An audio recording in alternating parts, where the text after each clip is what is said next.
Ian. Dave. How are you doing, buddy? I am great. How are you? Wonderful, because we have a guest. Jessica Ray is joining us on the show. Jessica, how are you doing today? I'm doing really well. How are you guys? Fantastic. Fantastic. Yeah. Yeah. I have to say, like, just right off the hop, I think I'm already planning like the second episode that you're going to be on, because I think we have so much stuff to talk to you about. You originally came into our view, I think, just from weird car Twitter, from us having a bunch of mutuals that we could probably trace back to like Victoria Scott and Sid from One Hell of a Town, and just this weird car Twitter community. Mm-hmm. But yeah, we definitely wanted to have you on the show for a while now. You are a digital producer with MotorWeek, right? Yes. Yeah. So tell us a little bit about that. So the way that I explain it to people is that I don't particularly like work directly on the show. I deal with everything MotorWeek that's on the internet.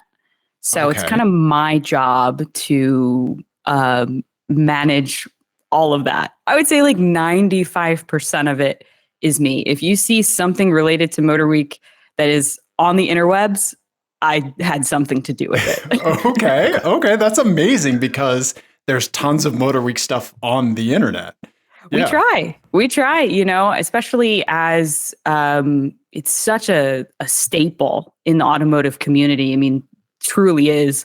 But everything has to evolve, and media evolves. And we, being PBS, we want to make sure that, MotorWeek gets to as many screens as possible and as many eyeballs see it as possible. So the internet's been kind of amazing, introducing the show to people who never, had such like that nostalgic experience with it as a kid watching it on PBS. But now you can watch MotorWeek anytime, anywhere. Right. Yeah. So it's always interesting when like something so institutional like keeps up with the times, right? Like you're not the publishing industry, like you, or the music industry, like MotorWeek has modernized and been able to kind of keep up with the times. Like, have there been any growing pains or kind of like culture shift at MotorWeek? I think it's just, there's a lot of people doing what we do now. I mean, That's a big part of it, right? It's so funny because we have this big archive of MotorWeek like tapes of physical media. I mean, it's a very large room where these are all just sitting there.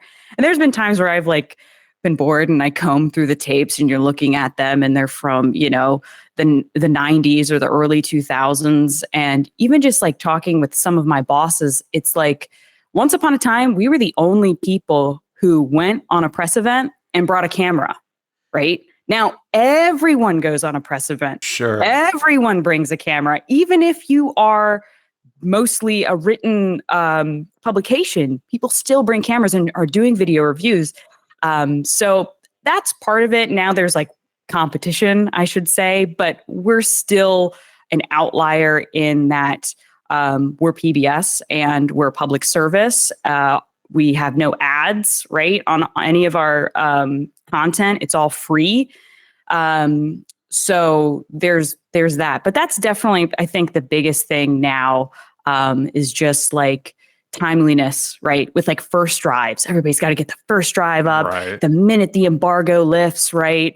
And so like when we do our full reviews of a vehicle, right, it might take like 2 months from the time we have a car in for testing to when we can that review actually airs on television. So that's part of it too. Like we're a little bit delayed, so that doesn't help us, and that's in my view with being the digital person. Like it's a little bit painful. I get that. Yeah, the immediacy, right? Everybody wants that. Like, well, why hasn't MotorWeek tested this? Well, it's because like it'll air next month. Right. And you're not going to scoop yourself with by posting it on the internet first. Yeah. Well, there's just like we have a whole. MotorWeek is a well-oiled machine. I mean, these are people who have been doing this show for 40 plus years. Right. So even like we can't really scoop ourselves because of the way that our workflow is. Like we're just change. Like it's just, it's pretty amazing actually, the way that they've just got things down and have been doing it pretty much the same way for 30 plus years. Yeah. And I think we should probably take a step back too. Cause like for anyone who's like too young or is unfamiliar, like if you wanted to watch like cars, anything about cars on television, when we were growing up, MotorWeek was it. This is like pre Top Gear, certainly pre, not pre Top Gear. Well, maybe pre Top Gear in the US. In the US, yes. Yeah. Good point. Yes. We started in 1981, so we're on our 43rd season. That's amazing, right? Yeah. But and it's so funny too how cyclical it is, like how I think like the appetite for car like content, if you can excuse that awful word from me, I think has like kind of come around full circle a little bit, where like I think when new Top Gear kind of came out in like the early 2000s, everyone was like, oh, well, we need more like personality and narrative and stuff like that. And now I feel like that snake has sort of eaten its own tail, where like you have like vloggers who that's all they have to offer. And there's no like actual information. I mean, guilty. But like now, like you watch one of those old MotorWeeks and it's like kind of like refreshing, I'm going to give you a deadpan delivery and then show you a clip of somebody just utterly abusing a car in a slalom. You're also talking to people that like miss Google Reader, right? Yeah. And like miss like succinct delivery of information, right? Like, I don't know, like I'm nostalgic for those eras, right? A little bit, yeah. A lot of, and I don't want to disparage any other, content that's out there on the web. That's why I'm here. But there's a lot of people who their thing is they'll give you a like 30-minute overview on a car, 30 minutes long, and some of that stuff is very, very good, and maybe that's what you're looking for in a car. But there's a lot of people who they don't need to know all of the teeniest of tiniest details. They just want to know the basics. What's the most important information? And that's what MotorWeek has always been about. Our reviews have never been more than 7 minutes long.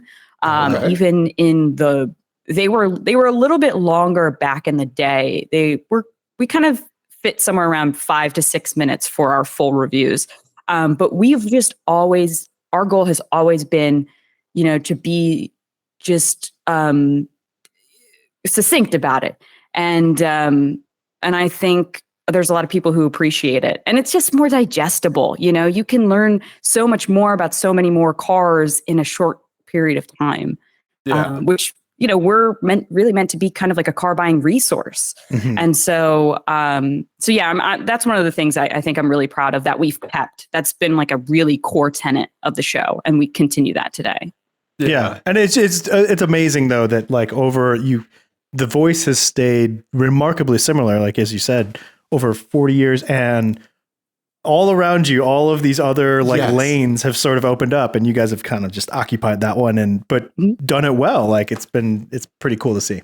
Yeah. I also like how like if you go back to say like the early 90s, the late 80s, right?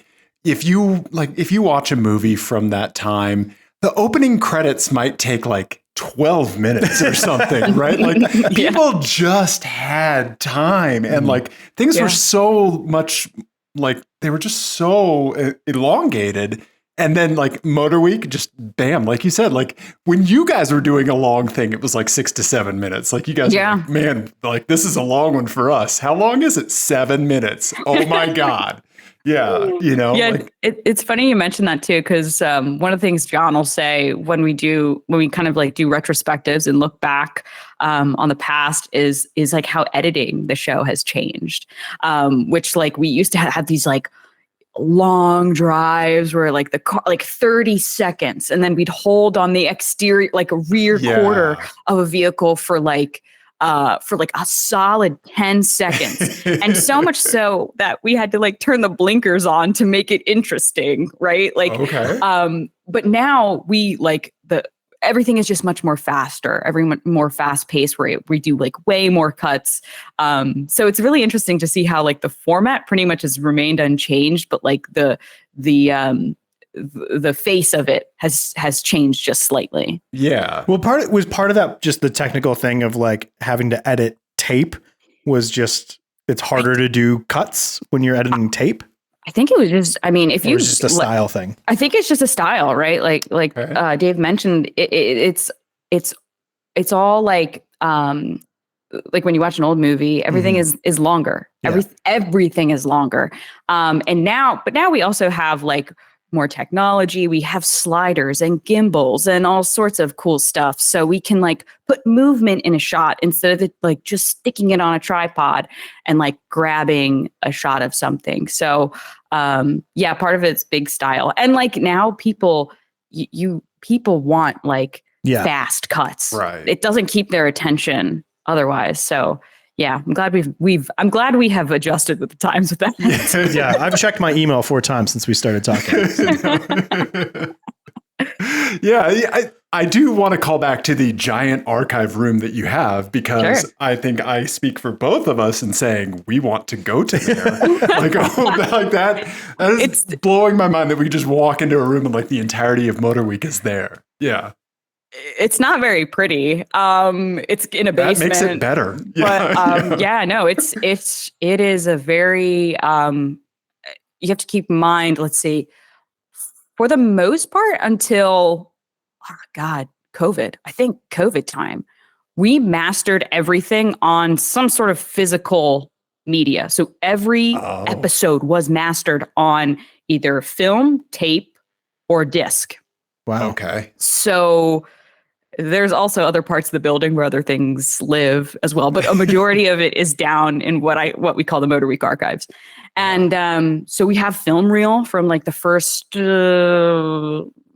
6 seasons, I think, were shot like on film. And then they eventually went to beta tapes, which are, I guess, the consumer version is a VHS tape. But this is the commercial version, is a beta. Then we went to digi-beta, which is the same thing, but a little bit more digital. And then we mastered on digi-beta, which I mean is a physical tape until season 29.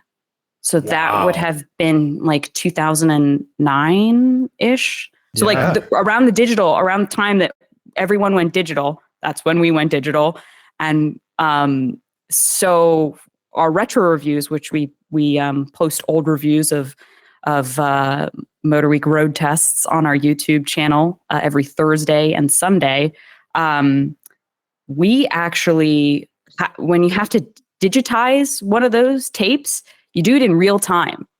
So the episode's 26 minutes. It takes 26 minutes to digitize that. So there are 29 seasons of MotorWeek that have to be digitized in real time. So that has been a very cool, but a very long journey for us to really save all that media, because it's degrading, like as we speak. Tape tape rot. Yep. Yeah. It just like it delaminates. Like, yeah, it's bad. Yeah. Has there been stuff that like you have had to have like send out to restoration shops or anything like that? Like so bake or So the cool thing is, especially with the digi-beta, is that we have like readers. Okay. At MPT, Maryland Public Television, which is where MotorWeek is produced. Actually, like all of our editing suites upstairs, when I used to be an editor, because I used to work in local programming, all of the suites have digi-beta and beta readers there. So we have the equipment, and we actually have a guy who his name's Ben Davis, and he worked for MotorWeek for must have been like a decade or two. And he now lives down in South Carolina. He's got his own reader, and he takes the tapes and he digitizes them. Okay. Slowly but surely. Okay. So yeah, we do. Great. Everything has been done in-house. So we have not paid. Wild. We've been very fortunate to not have to pay some sort of like outside entity to digitize everything. which that would be incredibly costly. We would have never been able to do it. Right. That's amazing. Like, it's just like putting the effort into it, like just to preserve it is, it's amazing. Yeah. That's fantastic. Yeah. Do you have a favorite of the old reviews or something that was like surprising to you, that like maybe a car that isn't fondly remembered or something like that? I really liked like some of the very cheesy stuff that we used to do. Mm-hmm. Like there's a couple skits that we've done. Like there's like I don't remember the skits. There's like a shootout we did with like a Mustang, a Camaro, and something else, like 3-car shootout we did. And it like starts with all of them pulling up to like a restaurant and like talking crap to each other about the cars. And Craig Singhouse was like one of the main guys in that. And Craig was with us for about 2 decades from the beginning to the early 2000s. And the skits, the very corny stuff we used to do. I love the Yugo test that we did where like staff members literally picked up the car and like wheeled it like a wheelbarrow. I've seen that. Yeah, that's great. Nice. So that's my favorite. Is like just when like people are just being silly. They're like, well, like, let's just do this. You know, that's my favorite. Those are my favorite MotorWeek moments. Yeah. That's amazing. Yeah.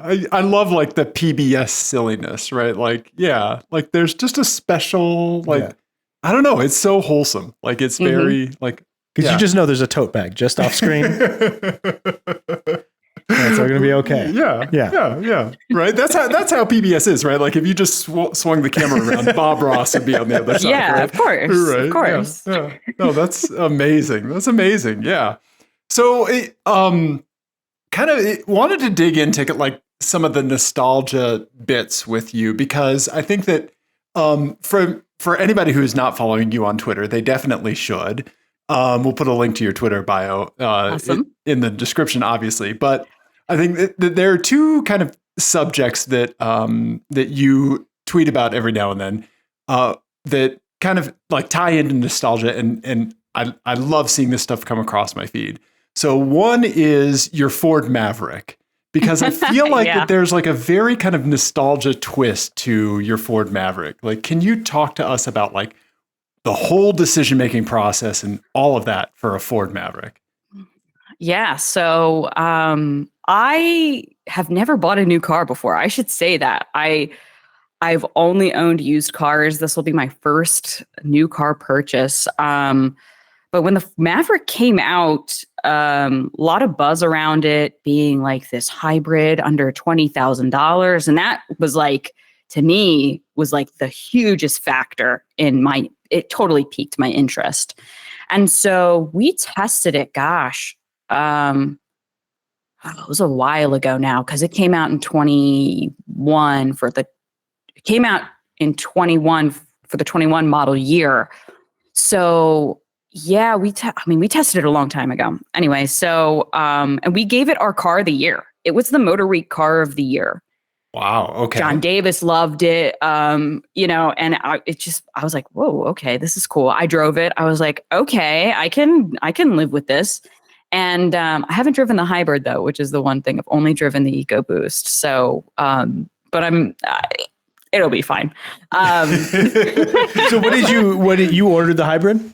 So I have the hybrid on order, and I kind of decided, really a huge deciding factor other than the price was just like the way that car shopping was in 2021, just like markups for everything. Yeah. I drive a 2008 Jeep Wrangler. That's my daily driver, and it has 160,000 miles on it. And I was kind of getting worried that I might have to buy a car, because sometimes that thing scares me. Sure, yeah. A check engine light or something or whatever. So I was like, a Maverick seems perfect. The wait times are kind of long, so I don't need to buy this car now. And if I wait over a year or something, I can get it for MSRP. Okay. And because I'm not paying a markup on a car. I'm not doing that. Yeah. And so kind of made the decision like spring of 22. I was like, I'm going to get a Maverick. I'm going to order a Maverick, I should say. And so when the order books opened in July of, I think it was July. I think I ordered in July of 22, maybe September. I forget which. In the summer of 2022 anymore. It's been literally forever. I put in an order for a Ford Maverick hybrid and the base trim, with the only option being Copilot 360 and a trailer hitch. Okay. And that is it. Nice. Yeah. And it's been over a year. Oh, yeah. Yeah. And then I had to reorder it.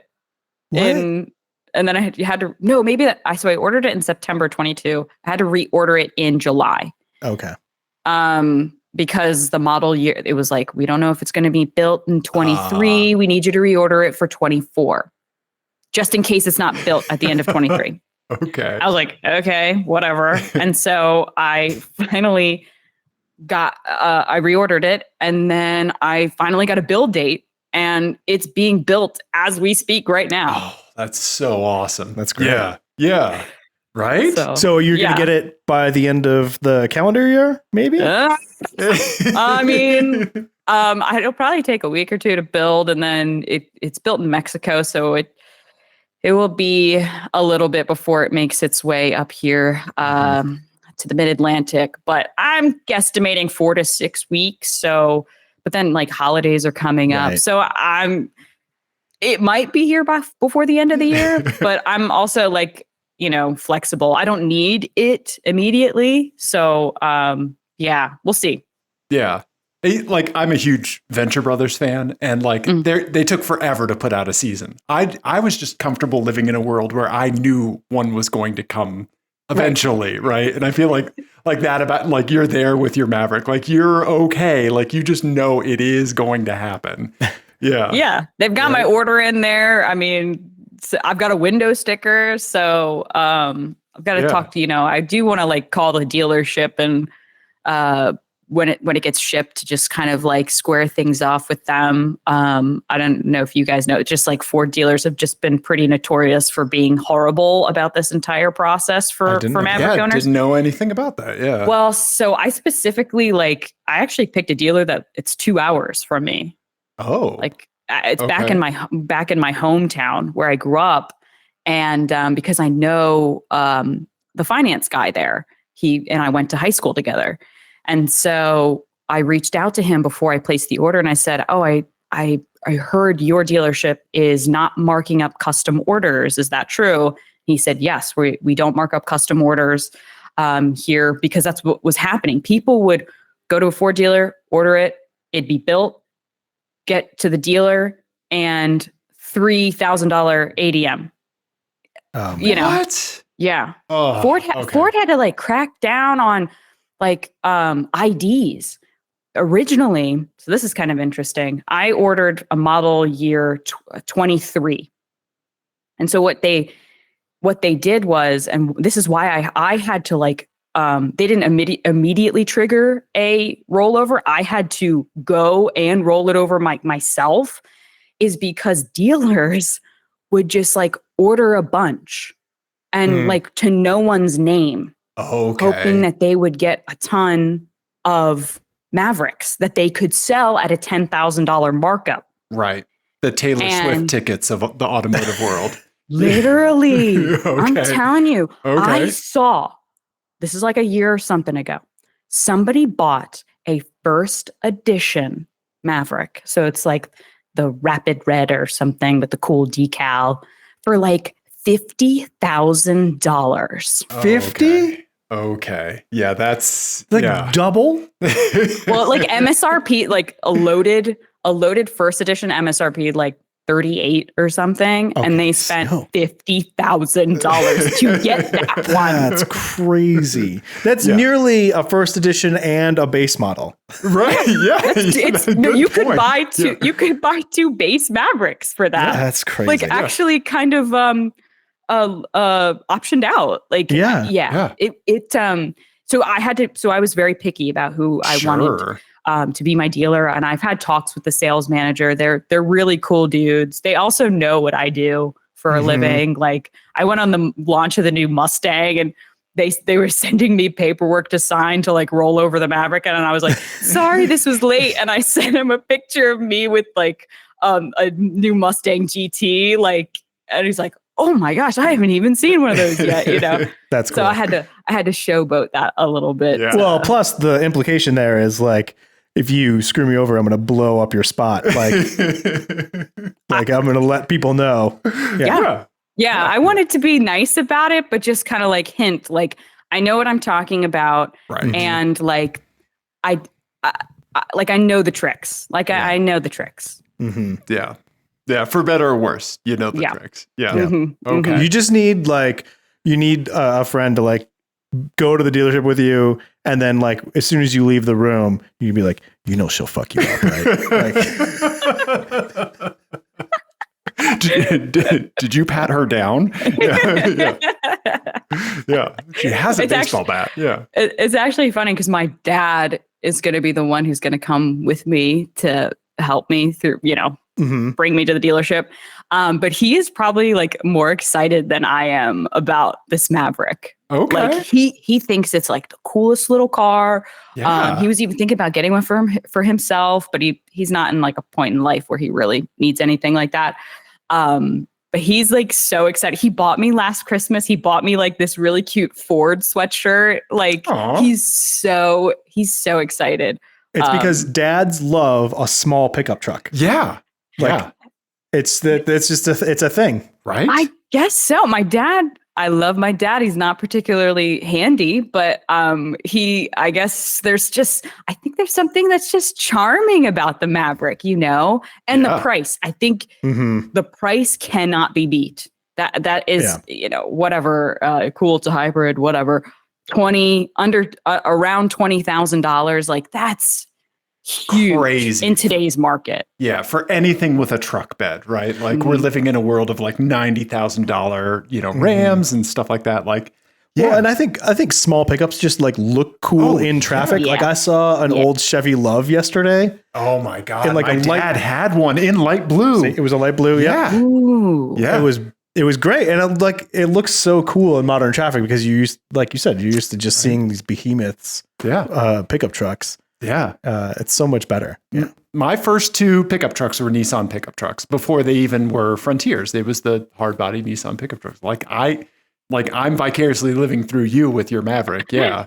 Yeah. And I do have to say, your idea of getting the steel wheels powder coated white, you have to do this. We're setting up a crowdfunding campaign so Jessica can powder coat her wheels, because white powder coated wheels on those, the Bronco Sports, all that stuff. We're absolutely here for it. Yeah. They look so good. And I'm thinking, we do like a car care and maintenance segment, and we film every summer, like a couple months each summer. And I'm like, maybe I'll be like, hey, can we do a segment on powder coating and like use my wheels? That's fantastic. As idea. the like model, Yeah. Yeah. That's Jack Donaghy vertical integration synergy right there. Yes. Yes. Yeah. So I know they look so good. Right? So good. Yeah. But I got to get bed liner first. It doesn't even have bed liner. Okay. So I've got it. That takes priority because I certainly want to make sure that the bed doesn't get too scratched up before that. So a segment on bed lining and a segment on on powder coating. Yeah. A segment on fill up my gas tank, please. I need some tint. I'm gonna put some like new a couple like decals on it. I really love. I don't know if you saw. Ford did this like retro-y. Maybe it's called like the free. It's called the Bronco Sport Freewheelin'. I think I saw this. I saw it at the Detroit Auto Show, and they put the coolest retro color graphics on a Bronco Sport, and like a Sundowner graphics. Yeah. Yes, it looks so cool, and I was like, I need them. Oh my gosh, I need them to make that. Yes. for my Maverick. Yeah. I want it so bad. It looks so cool. Yeah. And I would be like, hey, Ford, can I buy those wheels? Right. Or actually, it would probably still look cool with the white powder coat. I think so. Yeah. Too. I think it still look good with the powder coat. Yeah. Absolutely. Yeah. But yeah. No. Oh gosh. No So notes. good. A+ choice. Yeah. Fantastic. I should mention what color I got the Maverick in. I got it in Atlas blue. Yeah. Which is one of their lighter blue colors. Well, it's really not light blue. It's just like lighter than a dark blue. Yeah. It's right. Acura and like Honda makes a color like this that I really like. Mm-hmm. And so this is kind of close to that. And I think we drove an love a Integra in that color. Yeah. Yeah, we did. Yep. Yeah. And it's pretty close to my dearly departed Saab Viggen that was lightning blue. Yeah. Yeah. Love like a lighter blue car. Yeah, for sure. Yeah. No, fantastic. Yeah. Yeah. Oh man. I love that truck so much. Yeah. Also, I do want to call out one thing from from seeing your stuff on Twitter. How does it feel to be the world's most sane Nissan Altima driver? It's a low bar to clear. It feels amazing, because I will defend a Nissan Altima to the ends of the earth. Yeah. Or maybe just pre 2007 Nissan Altimas. Okay, right. Like, I love that car. It has no business being as fun as it is. Okay. So, and the kind of interesting thing, so I've got the Jeep Wrangler, but I've also have a 2006 Nissan Altima. It's got 190,000 miles on it. It was a car that my dad bought, new. I think I saw the loan for it because when we were, he didn't have the title with the lien release, sorry. And so I saw the loan and it was like $18,000. So decently equipped. Yeah. Has like power seats and stuff and power locks. But anyway, so this was a car my dad drove for a couple years, put a bunch of miles on it because he drove a lot. Got passed around to everybody when they started to learn how to drive. As Altimas do. Yeah. So I drove it for about over a year, maybe a year and a half before I ended up getting the Jeep. And then the Altima got passed around and around. And it's been at I have step siblings had it. Like, it was really just making the rounds until somebody was like, I don't need it anymore. And it went back to my dad. And I was like, this Maverick is taking forever. Like, I have no idea when it's going to be here. And this was a couple months ago, maybe 5 months ago, before I even had a build date or anything. And I was like, Dad, I'll take it off your hands for a couple months until I get my Maverick. Because I was just tired of putting so many miles on the Jeep. Yeah. It's getting up there. It's 160,000. That's a lot. I am kind of looking at resale value in that case. I really was like, I'm on track to get over 170,000 this year, and I did not want that. Anyway, so Altima came to me, and it has been so much fun. It's super powerful. The transmission is terrible. It's an automatic transmission. I think it's a 4-speed. Mm-hmm. It's god awful. Which, hindsight is 2020. But if you drove that car, they switched over to the CVT, I think in 2007, the next model year. Okay. Yeah, there's a reason why they did that. Right. Didn't work out for Nissan so well. But that 4-speed automatic is awful. Okay. But it's fun. Well, and I think that was, I think 2000, that shift, that big, because that was a big jump, right? Between the 6 and 7, is that when they did that's the new generation. Yeah. I think that was generation. That generation, the 2007 one, is when they started going after fleet sales and stuff, and really kind of Nissan kind of went a little bit. And it's super powerful. It's got 170 horsepower, which is it's very light, so it has no business being that powerful. But I get why they completely changed it. It needed to be more efficient. It's not very efficient. It was getting 28 miles per gallon on its best day when I used to drive it. Now it gets 24 because it has an engine light on, and it's got 190,000 miles on it, but it's better than the 17 I get in my Jeep. Yeah, so Right. It'll never die though. Yeah. Yeah, the Altima will stay. Like, I feel like that era was like peak Nissan. I had an Agreed. M45 from 2006, and it's like peak Nissan Infiniti in my opinion. Yeah. Yeah. It's a good car. It's aged really well. I would say even the interior, like the build quality of it. Oh, okay. Like the materials in it, I just get it and I'm shocked. I'm like, I kind of like the way these seats feel better than a lot of other cars I get into these days. You know, they're like cloth seats, nothing fancy, but there was just like, I don't know, maybe like 15, 20 years ago, they just built cars a little bit differently, right? There was not quite as much skimping as there is on materials, especially materials that you're like touching all the time. Yeah. That's kind of where like Hyundai, Kia are very good at. Totally. And I think people forget, because Nissan has been so terrible for so long, that like early that era of Nissan, like they built really good cars. Like I drove a Sentra SER from like the early 2000s. Yeah. And that thing was awesome. Like it was pretty nice inside. Like it was cheap, but it was nice, and now they're just cheap.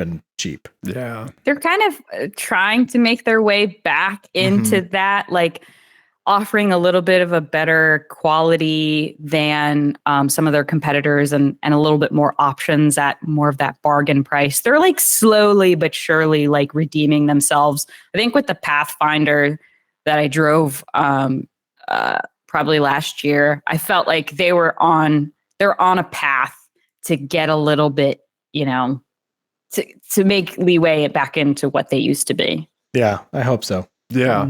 Yeah. Like I miss the brand. Like Nissan has always had a special place in my heart. Yeah, for sure. I hope the bad materials were smuggled out of the country with Carlos goes in the piano case. Yes, exactly. Yeah. All of those plans. Yes. Fingers crossed. Yeah. Yeah. Right. Yeah. Yeah.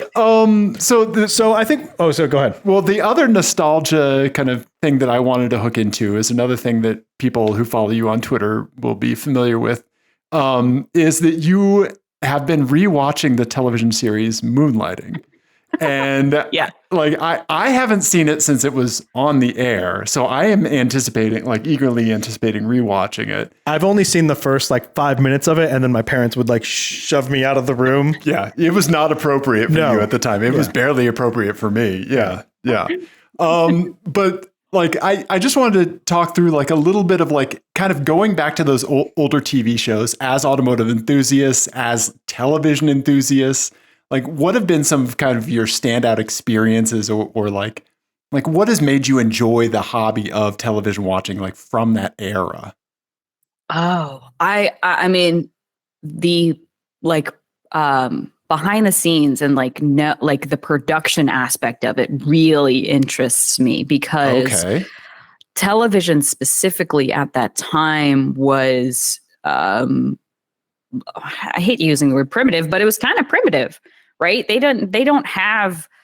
It's like you watch Stranger Things now. Right. Oh my God. We could have, even like 15 years ago, you would have never imagined a television show that had such a production quality, like a movie production quality. Television could never, ever, ever meet that standard, no matter how hard they tried. And Moonlighting, out of everything, tried very hard. Yeah. They wanted that to be a movie every 45 minutes a week. They wanted that to be a mini movie.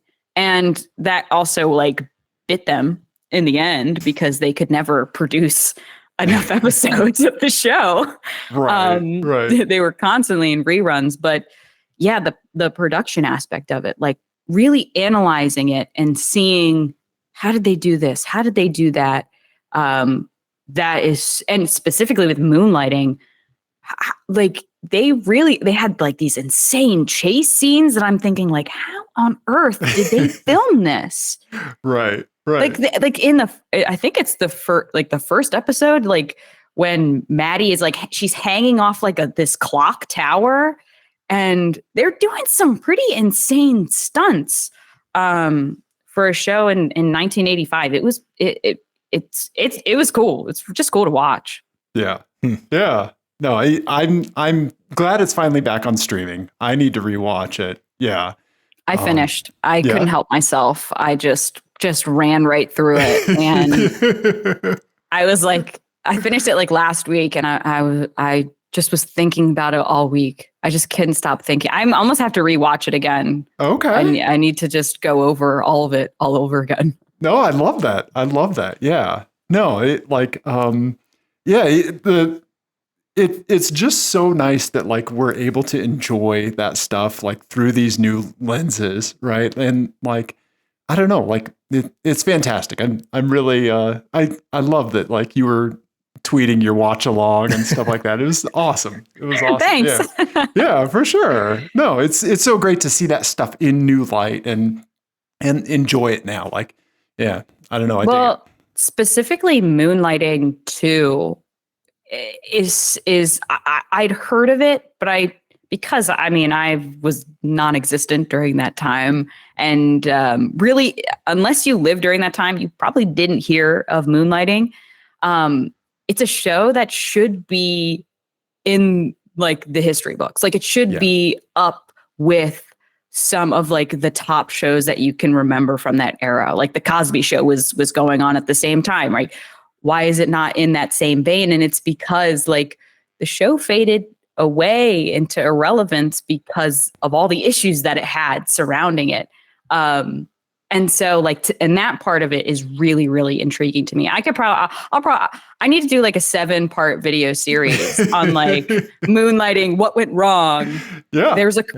Was it really cursed? Blah, blah, blah, something like that. Well, and the other reputation of it, like historically, because it was basically like invented the idea of like prestige television, right? Like, like Mad Men and all that stuff like traces all the way back to Moonlighting, and that didn't really have like a good like template before that. Right. And I've actually never seen it, but like I just know about it by reputation because of that sort of reputation of being like, oh, this is like a fancy TV. Yeah. And you watch it and you can, and like you get that vibe, and they do like, and they're so meta about it too. That's hilarious. They're so meta about it. Yeah. Yeah. I do want to go back and watch that because I've never seen it. And for anybody who doesn't know, I mean, this is an era, like you were mentioning, not only was there like a huge disparity in like production values between like television and movies, but like television folks were like looked down upon. Yeah, actors. Yeah, you couldn't be a movie actor and a TV actor. Right. Yeah. And like, Sopranos. The Clooney hadn't happened yet. Yeah, right? Yeah, like ER, Sopranos, like all that kind of stuff, like really removed that barrier. But like people used to really shit on TV actors and stuff. Well, and it's interesting too, because Bruce Willis at the time, who starred Moonlighting, he was unknown. But Sybil Shepherd was a movie star, and she had been in big movies, and she was in Taxi Driver. So for her, like this could have been career suicide moving into television. Like this could have ruined her career, yet it was one of the most popular shows on TV for about 5 years. Yeah. I don't know. I'm eager to rewatch it for sure. Yeah, I've only ever seen like I said, the opening credits, and then my parents were like, "You are a toddler. Why are you?" It's interesting because I even thought, I was like, this is kind of racy for being on television, even in the 80s. Like they got away with some very interesting stuff. I think you guys you'll enjoy watching it again. Nice. Yeah. So we have a game for you on the show. We play a couple games. So one is FMK Cars. Ian, would you mind describing FMK Cars to Jessica? It is the game we play on the show based on the classic game of Fuck, Marry, Kill, but we play it with cars instead of people because we're nice. And F means you drive it for a day. M means you marry it. It's your new daily driver. And K means you crush it. It goes to the crusher. So, all right. So I have 3 cars with a television twist for you. And so we'll need you to FMK. So we'll give you all 3 and then you can decide. So first one is a... Do you want me to type? Oh, yeah, sure. Look at Ian. Production. Yeah. First one is on the Moonlighting tip. It is a 1985 BMW 635. Yes. Right? The car from the show, right? Okay. in this scenario, oh yeah, Ian reaching for the mouse. Yes. Yeah, this podcast doesn't have enough touching, buddy. Yeah. This is the angle. This is the angle. Here you go. This is the angle that I prefer. Like that profile. The shark nose. So good. Right? Yeah. With your 1985 BMW 635, you have Alice Beasley as your assistant. So for anybody who doesn't know, the secretary from the show, Alice Beasley, a hilarious voiceover, an insanely accomplished voiceover actress. Amazing. Yeah, amazing actor, period, right? But she's your assistant. So she will be, she can dictate texts for you or, like fire off texts, emails, handle calls for you while you're driving your BMW. I'm hoping some rhymes as well. 100% rhymes, as many as you want. Yeah, there's a rhyme dial on the dash that you can just turn up. Yes, yeah. You guys have to watch Moonlighting. Yes. So up next, what year again did MotorWeek premiere? 1981. Okay, in this scenario, you have a 1981 Ford Escort. Okay. That was the first car I think we ever tested. You're exactly right. That is the first car you ever tested on MotorWeek in a wonderful beige brown something. That's glorious. Here we go. Yep, that looks like it. Yeah, I watched that retro review today. Majestic. Yes. Oh, wow. Or the episode. I watched the first episode on YouTube today. Yes. Do you know what the most watched television show was in 1981? No. MASH? Close. One that it was I think my mother's favorite television show, Dallas. I have seen more episodes of Dallas than I have probably any other show. I've been to South Fork Ranch in Texas. Yeah. It's actually a lot smaller than it looks on the intro of the TV. Yeah. Like you get there and it's like, oh, it's just kind of a big house. Yeah. But yeah, so in this scenario, you have Patrick Duffy sitting shotgun. Okay. Patrick Duffy is, from everything I can tell on the internet, who knows what goes on these days? You can never tell if somebody is terrible or not, right? Just by doing some searching. Sometimes you can, but I couldn't find anything terrible about Patrick Duffy. So I think it's good that he's riding with you. Okay. He's also a Buddhist. So you have very Zen Buddhist Patrick Duffy cruising along with you, helping you deal with traffic. Maybe, like taking moments to breathe. Distracting you from the of the Escort as you try to keep up with traffic. Yes, when a part falls off, he's able to fit it into the Grand Cosmos.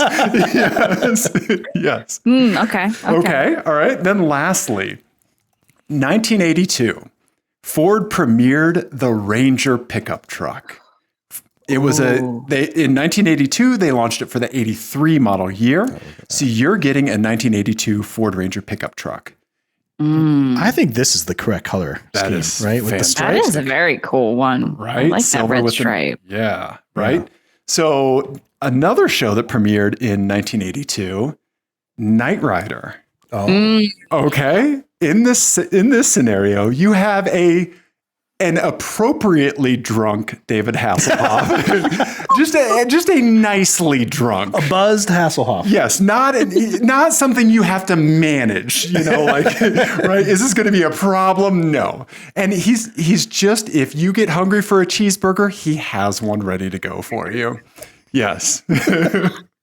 So there you go. There's fantastic. There's your three kind of scenarios. Wow. So so to recap, so the BMW with the assistant. Yep, Alice Beasley. Yep. Ford Escort with a handsome charming passenger, and a Ford Ranger with a drunk charming passenger. Yes. Who's big in Germany? Yeah, huge. Huge. Wow, that's a tough one. I think I'm gonna have to F the Ranger. Oh, with a slightly drunk, adorably drunk Hasselhoff. Okay, I think because that thing is not going to be comfortable driving around all the time. There's no way. right? Would Hasselhoff, he's a big guy. Would he fit in that car? I don't know. I had a friend that was 6'5", and I'm 6'4", and he had a Ford Ranger of that era. And really, I mean, we fit in that better than we fit in my '88 Nissan pickup truck. Interesting. Yeah, yeah. So a scrunched Hasselhoff, Yes, possibly. yes. In the Ranger, yeah, no, I think it would just be fun to tool around in. I think that's my main thing. Like, that thing must just be like, I'd probably have to like slam down on the throttle, but I'm sure it would just be like fun driving around town. Yeah. Plus, if he gets too drunk, you just put him in the back. There you go. Exactly. And like, we could do all sorts of stuff. I mean, yeah. I like it. Okay. Problem solver. Yeah. Well done, Ian. Right. Yeah. Okay. And Mary, I mean, between the BMW and the Escort, I mean, come on, you got to pick the BMW. You got to pick the Beamer because that thing looks so mean in the front. Like that body kit on it is so like, you're like, what on earth is it doing there? But it looks so cool. And then you kind of like walk around it and it's like, all right, this is like a gentleman's car. Like this is a rich man's car. This is the coolest coupe. And then, you get to the back and you're like, man, that's a good looking car. Right. And they mentioned in the show it was like $50,000 at the time. And if you do the inflation calculator, that's like $140,000 today. So I could live with that. Yeah. So I'm definitely going to have to marry the BMW. Okay. And then sadly, Patrick Duffy is getting crushed. But he'd be okay about it. He'd be looking forward to his next life. Right. Yeah. Right. I think, the Escort, I think there's a good reason we don't see any of these anymore on the road. Right. Yeah. I mean, I genuinely don't believe I've ever seen that era Ford Escort in person. Well, are you missing out? Wow. I don't think I have. I definitely the generation after, but I don't think I've seen that first gen. Yeah. I mean... Right. It's a cutie. It's a little cutie. And I'm sure there's a lot of people out there who really enjoyed their time with that Ford Escort, or maybe there's a lot of people that didn't. Right.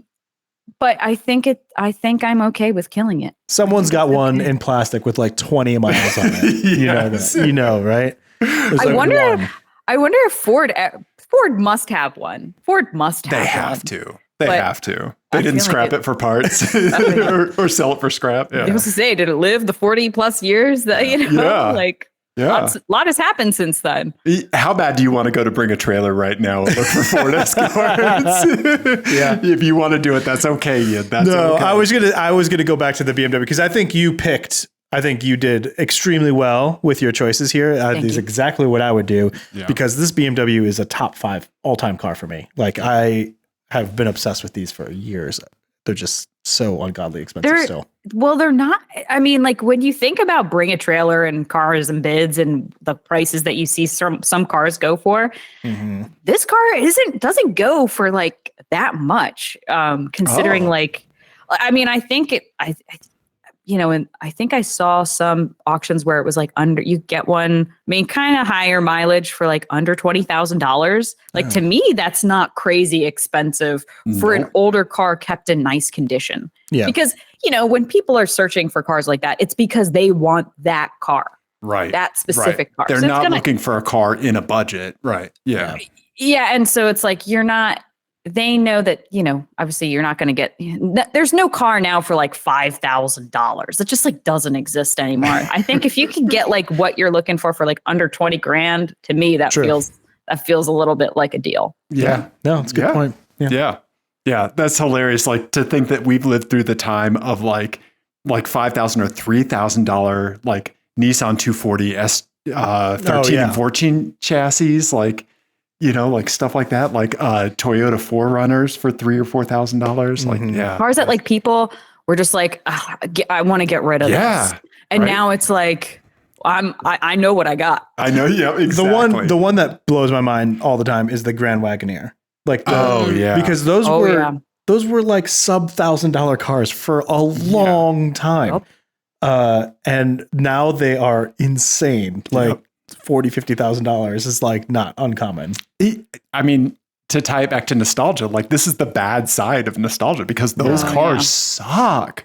Like the Grand Wagoneers suck. Yeah, they're not good cars. Yeah. My one of my bosses had a Wagoneer. I don't know, like an 83 or something. And he restored it a little bit. He basically fixed it up, but that thing was not fun to ride in. Like it was cold, it was loud, it was bumpy. It's a tractor.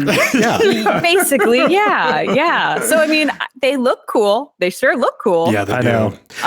There's one in my neighborhood actually. And it's like an original owner, like it's just their car. And I always want to just tell them like, you should cash out, man. Like for real. Like get something nicer. Yeah, those things with no rust. Oh my God. They go for insane amounts of money. Yeah, we're in Colorado, so there's not a lot of rust. So probably okay. You could get 4 Ford Mavericks for that. Yeah. I do like having a grip of redundant vehicles. That's a great idea. Yeah. No. Hey, there's people who do that. That they like have 2 of something. Oh, or 3 of the same car. Yeah. I mean, I'm a recovering Saab addict, or Saab owner. I've had 2 Saabs at once, so yeah. You had one working Saab though. Well, when you have 2 Saabs at once, you only have one working Saab. Just so we're clear. Yeah, exactly. That was not a recreational second Saab. It was a necessary backstop. Yeah, an organ donor Saab. Yes. Yeah. Okay. So yeah. Nostalgia. Yeah. Could we do you have time for one more game? Sure. Okay. All right. So we play another game on the show. It's a license plate game. Oh yeah, I've seen it. Okay. Yeah. Like Highlights Magazine style. We're going to match the plate to the car. And Dave's going to pull it up. Yeah. This one, not really tied to what we talked about today at all. It was just one that, seemed to go together well. We're going to go, this one is called Vin Diesel Voice. It's all about family. .png. .png. Yeah. Okay. All right. Okay. Yeah. Ian made us a most... And Dave has not seen this. Yeah. So you guys are on a team. You're going to be playing together. Yeah. Okay. And we can have differing opinions at the end of it. Nope, not allowed. Yeah. I default to Jessica's opinion. Yeah. Okay. All right. So here we go. Vin Diesel Voice. It's all about family.png. Okay. Here we go. All right. So we have a baby blue Ford Fusion. Is that the... Yep. I believe so. All right. We've got a silver Subaru Legacy sedan and then a white Geo Tracker. Boy, yeah, you don't see those too often nowadays. Okay. Yeah. And then, Jessica, do you want to read the license plates? We got 4 Mom with 4 and spelled MOM. We've got Crazy G-Paw, but spelled CRZYGPA. So Crazy Grandpa. And we've got Love Dad, LOV Dad. Yeah. Now, I would recommend doing some zoomies and enhancies because there's one detail in particular that I'm excited for you guys to uncover. Okay. All right. This is tricky. Yeah. We're coming in on the Ford Fusion here, the baby blue Ford Fusion. All right. So we have a... Oh, it's a hybrid. Okay. Yeah. Yeah. It's like an early... That's the first gen, right? First gen Fusion hybrid. Good catch. Okay.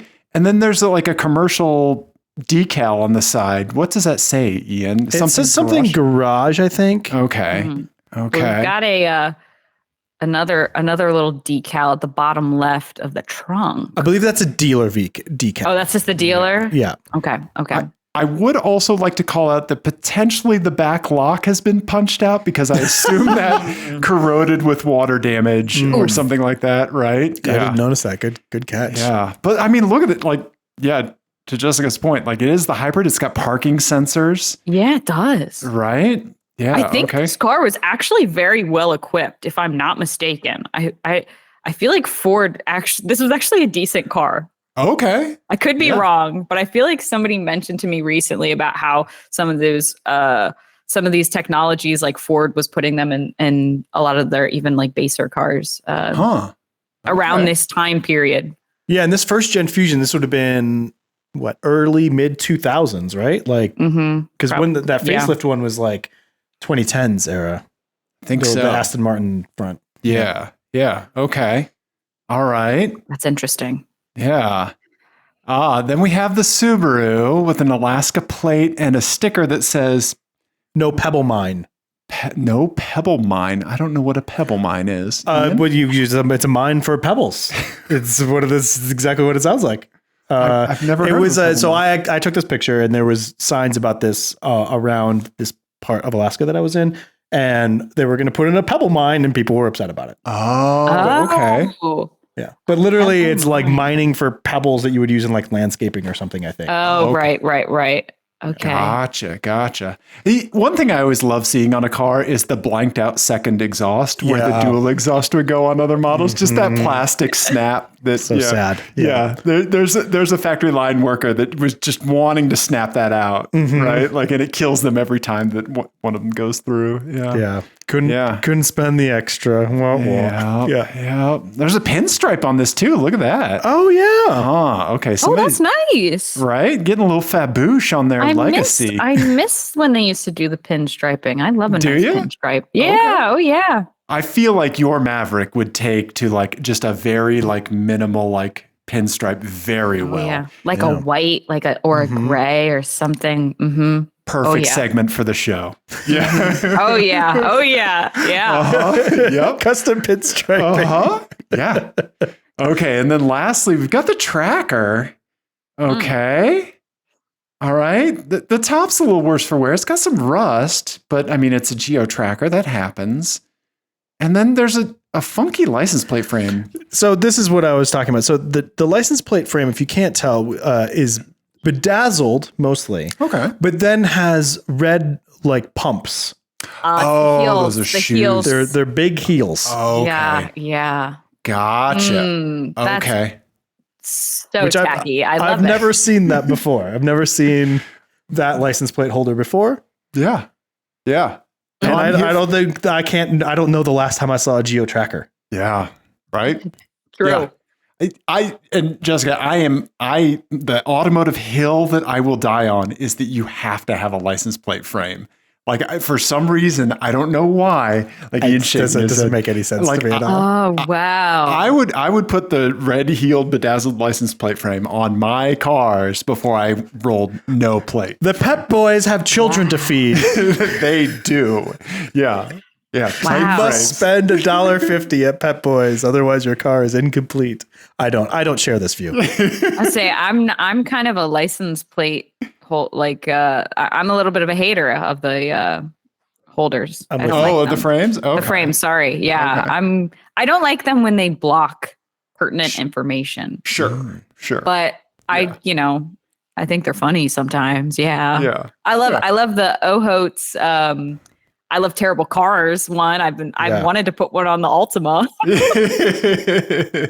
I've been wanting to do one. I don't have 3 good ones yet, but I want to do like the inverse of this game, which is the license plate is unblocked, but just the frame is blocked out to match the frame with the car, which I think would be fun. Yes. Yeah. Yeah. Yes. Nice. And then instead of words, it's just like 4 different kinds of bedazzling. Yeah. Right. Uh-huh. Yeah. Yeah. Okay. This is hard. Yeah. This is a hard one. I will freely admit this is a difficult one. Yeah. Are you getting any like gut instincts on this? Yeah. I don't know why I want to say that the legacy is the crazy grandpa. Okay. And I think maybe it's because my grandpa was a huge Subaru guy and bought like 5 Outbacks in a row. Oh, wow. Okay. And that I think that's the vibe I'm going with for there. Okay. Yeah. And like Alaska, like it's not like normal people live there. Like, I don't know. Like, No, you're right. yeah, it draws a certain crowd. Also, like if that legacy is Crazy Grandpa, like for me, like in my old man sedan, I have Werthers like ready to go because I am, I'm an old man at heart. Right? Like, what would Crazy Grandpa have? Like, would he just throw like bullion cubes out the window at children or something? Like, what would Crazy Grandpa give out? I like bullion cubes. That's great. Yeah, just pelting kids with potatoes or something. I'm hoping to get some bullion on Halloween this year. Yeah. Yeah. What are okay. you thinking? Do you share that view, or did one of the others speak to you? I like Crazy Grandpa on the Subaru. Yeah, I like that. Yeah. And then I'm really trying to pin down what would be on the geo tracker. Would it be for mom or love dad? Yeah. There's like two ways you could go with this. You could be like, the for mom is the heels because like this is mom's car and she's got the heels, or like love dad. Yeah, I love my heels. dad. Yeah, right. Yeah, I'm a daddy's girl. Yeah, maybe. Yeah. So maybe I'm going with the for mom on the geo tracker, just so that it's not weird. Yeah. I think I'm gonna make some logical connections, and that seems to be the most the smartest one there. Okay. So then love dad is on the Fusion, which maybe he's just a hardworking dad, loved, or maybe dad gave car to hardworking child. I like that. Love dad. It's like a letter. So You're saying there's a comma in there. I guess so. Love dad. Love dad. Child get car. Love father. That's how he signed it. I mean, it's like look outside. There it is, and you say, oh, "Who's it from?" Love dad. Right. Yep. Okay. Yeah. So those are my guesses. Okay. I think I will differ with you on the love dad and for mom. I will make it weird with the love dad on the tracker and the for mom on the Fusion. Yeah. I can see the logic there. I think there's logic either way for that. Yeah, right? I think sometimes, with this game, it really rewards trusting the vibes, right? Like when there's vibes, you're usually right, even if you don't want to be. Worst case scenario. Yeah. My logical brain is maybe overpowering it too much, but I'm interested to see what the reality is. I have bad news for both of you. Oh no, we got stuff wrong. Bastard. Okay, here's the solution. Crazy grandpa. Crazy grandpa on the Fusion, for mom on the Legacy, and love dad. Boy. There's some things going on. Yeah. My theory is on this that that the crazy grandpa, like nobody, I've never seen, because I took this picture fairly recently. I don't think I've ever seen that generation Ford Fusion in that good a shape. Oh, okay. Like I don't know. It was super clean. And I just think this is just an older person who bought this new and just has had it. That's a good point. Like this is probably a garage kept Fusion. One of one. Yeah. and it's owned by a crazy grandpa. Yeah. Yep. I do like the idea of the crazy grandpa having a dad rock band and it's called Garage Kept Fusion. Yeah. and then I love dad. I mean, there's all sorts of backstories that popped immediately into my head as soon as I saw that. None of which were especially uplifting. So I don't know. This game often leaves more questions than it does answers. Yeah. I would just love to know the logic behind some of this. I wish like when people had to fill out the forms to request one of these, like give me the reason. Yep. Why? And I want to know. I want to know why you chose that. We've talked about how this would be if we had a television show to pitch, it would be that one of us would be able to like bust through the ceiling SWAT team style at the DMV and just be like, explain yourself. Yeah. I want to talk people out of their weird decisions at the DMV. Right. Yeah. What do you think this is telling people? Because I'm telling you, this is what everyone's going to. Yeah. This is like we just live surrounded by Tobias Funke's. Yes. Right? Yeah. With a now rapist. Yeah. Right? Yeah. Yeah. I don't it is the automotive equivalent of a text message where you cannot get the tone, right? Like right. Yeah. And like you talk to the person later and you're like, "Are you okay?" And they're like, "Yeah, why?" And you're like, "Well, you said this on the text." Right? Yeah. And they're like, "Oh no, like that's fine." Yeah. When you recite it calmly, everything's okay. Yeah. So, But so basically, now anytime I see one of these license plates, I'm just going to send it to you. Yeah. That way you can use it on your show. Like how would people do that? Yeah, absolutely. Thank you, Jessica, for the tee up. Yes. So if you see a vanity plate and you want us to play it on the show, text it to 720-515-1391. Or that's to go into my hopper, right? That's if you want it to get it over to Ian, because Ian needs plates. I have over 700 vanity plates in the hopper that people have sent us. Oh my gosh! Yeah, I have just over 100, but yeah, you can DM them to us on Twitter, apexadjacent. Yep. That'd be the best or one. Instagram, either one. Yeah, it turns out there's a lot of freaking crazy people out there, and thankfully, people send them pictures. Yeah. Wow. Send us pictures of them. Yeah. Wow. Right? Yeah. That's awesome. So there you go. Yeah. Feel free to send as many plates as you would like. Yeah. Yeah. Because crazy going to keep crazying, man. Yeah. I love it. Yeah. Yeah. Well, we've had an amazing time with you on the show. Thank you so much for coming on and talking to us, for telling us about the inner workings of MotorWeek. It's fascinating. Yeah, absolutely. Is there anything that you want to plug, that you want to shout out? Yeah, give us the rundown. Sure. I mean, pretty much we're available to watch full episodes you can go to our website, motorweek.org. You can find full episodes there. We have like a whole Watch MotorWeek thing. Our YouTube channel, which is just at MotorWeek, which we post, I don't know, like 7 videos a week, something like that. It might be a car review, might be a first drive, maybe a retro review, maybe some consumer reporting, stuff like that. We're also soon to be an expose on how to get your wheels powder coated. Yes. Yeah. I mean, you'll see me out there. I do a couple segments for the show. I voice the quick spins too, so you'll hear my voice on the show. Download the PBS app. I should probably plug that. The PBS app is awesome. I didn't know there was one. Okay. You can watch MotorWeek for free on there, and tons of other free content. That's just not as MotorWeek related, but also just PBS in general. And I mean, follow us on all of our socials. We're on Threads. It's new.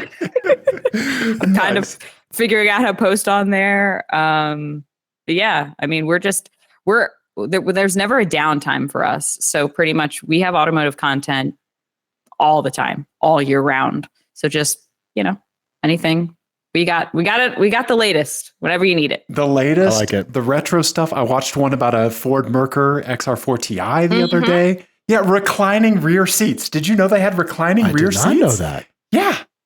Yeah, I do now, thanks to MotorWeek. You should watch our review on the 1984, 5, 7 Buick Riviera. Okay. That has a touch screen in it. Oh, yeah. Right, yes. There it is. Yep. Right there. Yes. That's it. So crazy. Nice. 1986 Buick Century T-Type and Riviera CRT. It literally had a touch screen that you controlled. It wasn't just like there to be there. It you could control fan speed. You could control all sorts of stuff.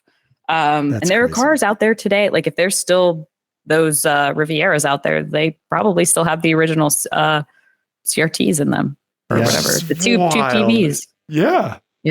Right. Crazy. We have I think there's definitely probably 600 videos or something in our retro review playlist. So if you're interested in old cars, just pop that thing on and just watch, and you will learn about cars that you've seen, learn about cars that you've never even heard of, and learn about cars that you have never seen because they just don't exist anymore. Right. At least not where I live in the Rust Belt. They might exist in California, and maybe they exist in Colorado, but they don't exist anywhere else. Nice. Yeah, absolutely. And of course, definitely follow you on Twitter. Oh yeah. I'll plug myself, Jessica Ray 0 on Twitter, and follow me there. And thank you guys so much for having me. I mean, this is really awesome. I love being able to talk about my job and just share that with people. And I think, everybody's so interested in television and how it works. And while I don't want to give away all the secrets, it's always nice to give people a little inside peek into how stuff works. Yeah, it's Yeah, our pleasure. This was great. Yeah, fascinating. Yeah, absolutely. Yeah, come back anytime you like. Yeah, we'll have you on for our after we've both watched Moonlighting. Yes. Yeah, lots to talk about there. Oh yeah. That's a good idea. We should do that. Awesome. Well, yeah, thank you so much, Jessica. Yeah. Everybody, send us stuff on Twitter. We're also on the Blue Sky and apexadjacent@gmail.com. Jessica, thank you again. Everybody else, thank you. We love you. Goodbye.